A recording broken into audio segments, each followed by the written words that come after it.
And where did that name come from? Who's going to tell me? You are. Me? Yeah. Me? Well, when we originally formed, the first track we did together, Haar and me, of course, who joined later, we were recording on Haar by the sea, which is an island off of Ireland by the coast, and basically the Haar is like a mist, like, what is it, falling There's a sea over? threat Sea we've fog, got here yeah. as well. Like Did you not say that it was Craggy Island? No. Yes. Yeah. Yes. Well, it's it's. No, I want to do it. It's the opening credits of Father Ted. Oh, I see. Yeah. They pan over the island, and so you see Craggy Craggy Island. So But actually, I've not watched Father the Ted. Plassey, the shipwreck is the Plassey, and that's the famous shipwreck that's in the opening credits of Father Ted. So that's actually where we filmed our very first track and first video. So that was the first time we ever played together, wasn't it? Us three. Yeah, us three. Yeah. So we just put the cameras on, and Adam had his mobile recording studio. So we actually set everything up, and we'd never played together. We had just this kind of beautiful sunset. We planned to do it by sunset. We planned to do it for sunset. But Obviously we were late. Walking across the island. we were late, so we There's had, a surprise. we had like 10 minutes for the sun went down. We just did one take, and it was just we really enjoyed it. So it's on YouTube actually. Yeah. So and then we came back to and invited Murray in to join us. And going back to the question of the name, so it was this thing of being by the sea, and then when Molly came over just to go through choose some tracks for our first album, which we were doing before we did, first gig was today, so it was obviously before we've ever done a gig. But that's by the sea as well, on the North Yorkshire coast, and there's just that sea thing. And the Haar is a word that is for Irish and Scottish.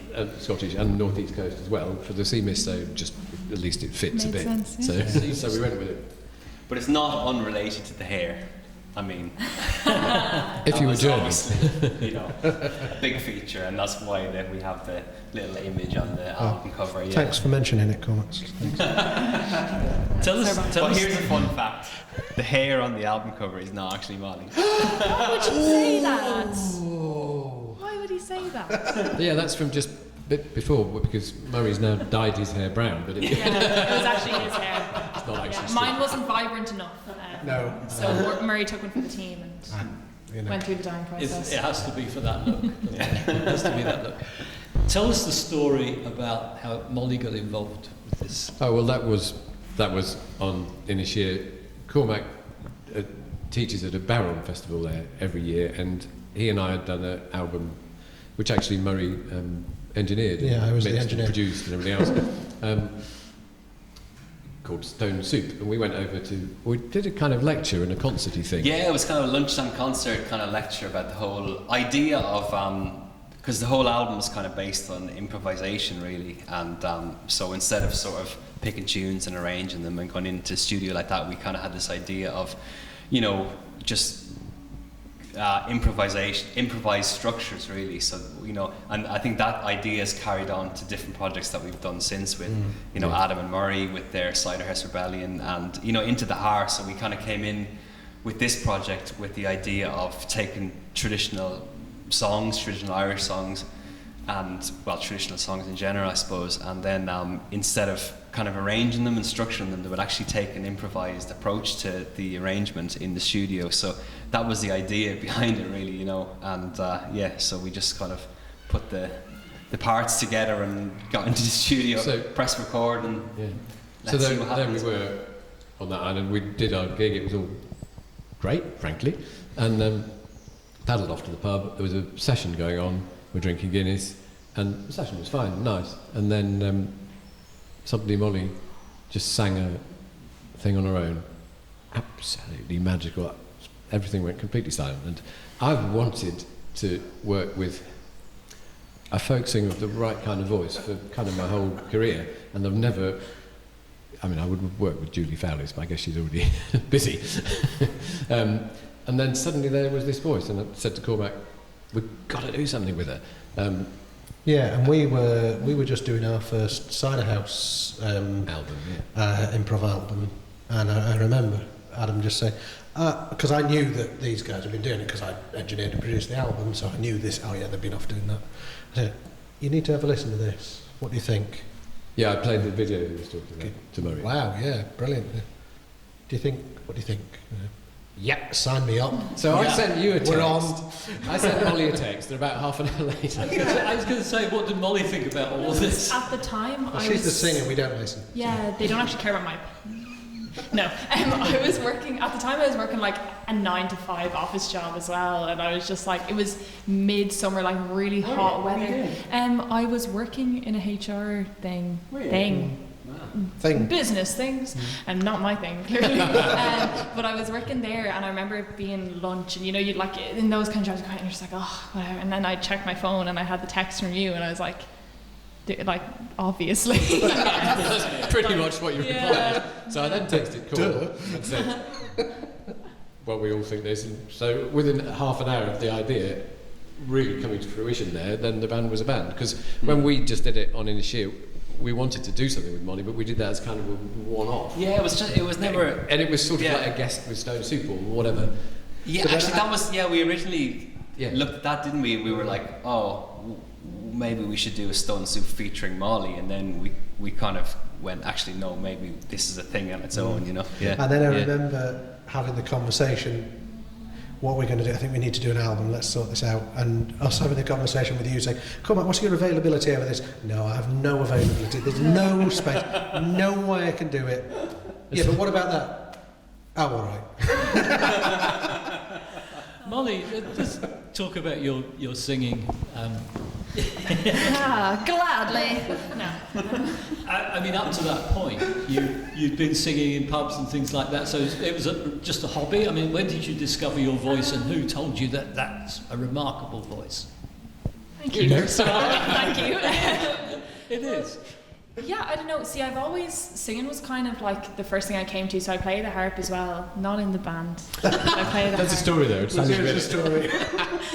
But I've kind of been singing since I was really small, because there was this workshop in my local area and they didn't have enough people to get the singing teacher in, so they're like, oh, do you mind just like doing it just so we can get her in? And then I sang at that, and it was actually, that was when I learned Two Sisters. Okay. And it was the first time I learned that, and I just fell in love with singing, and they were like, oh, you can do this. You're all right. Yeah. So then from there I kind of did a lot of like FLAs, like, you know, traditional Irish competitions with singing and things like that, and I was in a lot of groups, because see, I'm still in college and stuff, so like it's all been, I've always done gigs and things like that, but I'd never been like, this could be a thing for me, so and then these guys. You work with all, you know, didn't you? Yeah, so I don't know if you know Gwitcha, but they're a trad band like from Ireland, and Anya McGeaney, the singer, she was one of my singing teachers, and like I think probably shaped my style a lot, because before going to her I did do my own kind of thing with traditional Irish songs, but she kind of taught me that, you know, just because they're trad doesn't mean you can't add variants and you can't like change the structure, which was really like, it's something that you should think about, but it was kind of that I never had, because something about trad that like I always love is that even though you always have the tradition, you can still like grow from that, and you can go back to it, and the whole point is that it's a constantly evolving thing. And I suppose when I was younger and you're competing in competitions, you're always told not to do that. The flat culture. The flat culture, like as in every adjudication sheet I got back was like, that's lovely, but you're too modern, or you're too this, and then you're like, and then, you know, it's nice to actually be able to perform just and do your own thing, and understand that you can make things your own, and like, even that's what we do, I guess. Yeah, especially. very much so. And plans for the future then? I'm going to tell you the story first. Oh no! It's a very little one. So, we did an interview for an American radio or something. I thought it was anyway. We did an interview. American. Yeah. Okay, some American. I know. I always say the right things. Cool. It's what you'll learn from this story. So he was talking to. Well, actually, they both got it wrong. Cormac forgot where he came from. Gave him the wrong town. It was early in lockdown. We weren't used to Zoom culture. You know, we panicked. And Molly, he Molly asked her was about it. genius. And she said, "Oh yeah, I play harp on the album." She doesn't. Yes. She doesn't play harp on the album no. whatsoever. And then she said, "Oh no, I'm the singer." Not much difference. Not at all. But at least we don't keep reminding her of this at all. No, No. never. They're so kind and nice about it, and it's just So, really heartwarming. Next album then, are you going to be playing the harp? I played the harp on this album. Did you not see the game? Yeah, we're halfway through the second album, so Yeah.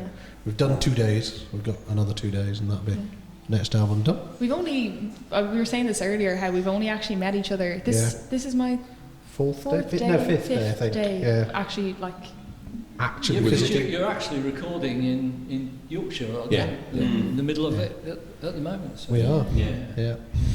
Yeah. Back to it in the morning.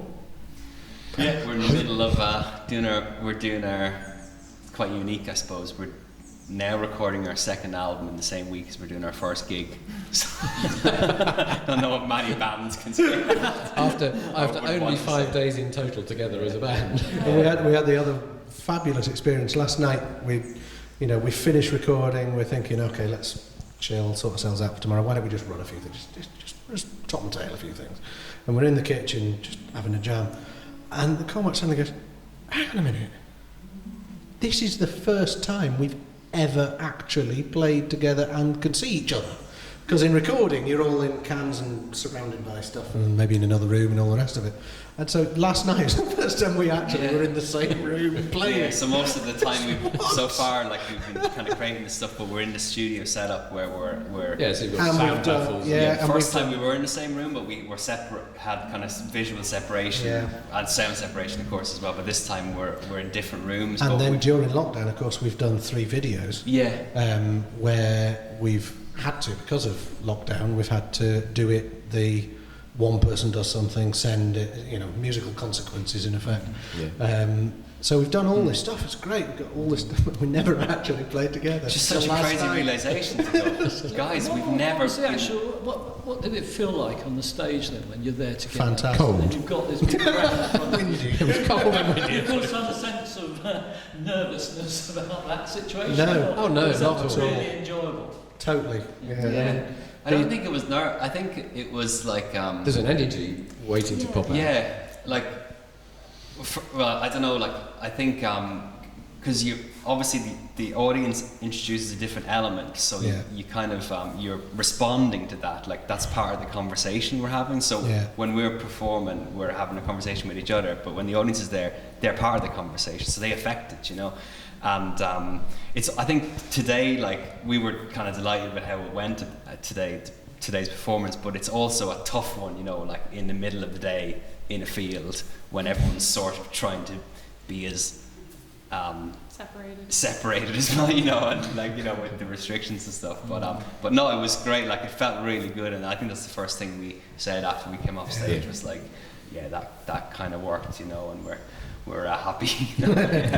Well, it certainly seemed to work looking from the other side and hearing some of the comments being said around. Well, I was saying to the monitor engineers afterwards, I was just saying like, because they did a fantastic Yeah, job and they cracking. really made our job easier, and I said to them like, thanks so much because for making it sound so good for us on stage, because even we don't know what we're supposed to sound like on stage.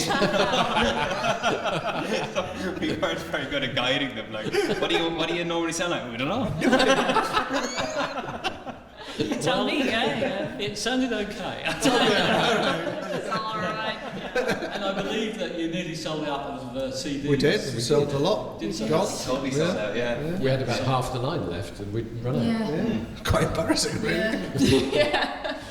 Well done, and good luck with the new album and the next big show. Have you got any more shows lined up? It Well, depends The on next one what is happens. We're supposed to be Portugal, isn't it? yeah, Costa del Costa. Folk in Portugal is the next one in the diary, and Currently, it's not on If the it green happens, list, so yeah, so we'll we'll see. see what we will happens. see. We will see. Hopefully, It'd be nice if it happened.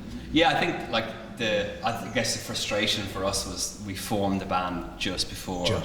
the pandemic hit, so we didn't really get an opportunity to kind of get out there and do the festivals. So, but it's kind of led to these really unique experiences. I think the video streaming bit and linking on video has been what's really taken off over this last year. Yeah. Yeah. which is No, I think we're really lucky as well because, you know, I mean, we're all in a position where we can record remotely, but, you know, Murray's kind of skill set as a producer and then Adam's skill set as a video producer, I guess. Like we've been really lucky that we're able to kind of in-house produce. And it's amazing actually how well it's worked. Yeah. Because we are, so much of what we do is improvisatory. We are reacting to each other. Reacting in real time, whereas when you had to do a video in consequences, although and yet it's worked, which has been quite fascinating and intriguing, but it's really good to just actually do it and just really bounce and have that conversation in real time. And, great stuff. Well, I wish you the very, very best and keep in touch, won't you? Thank you very much.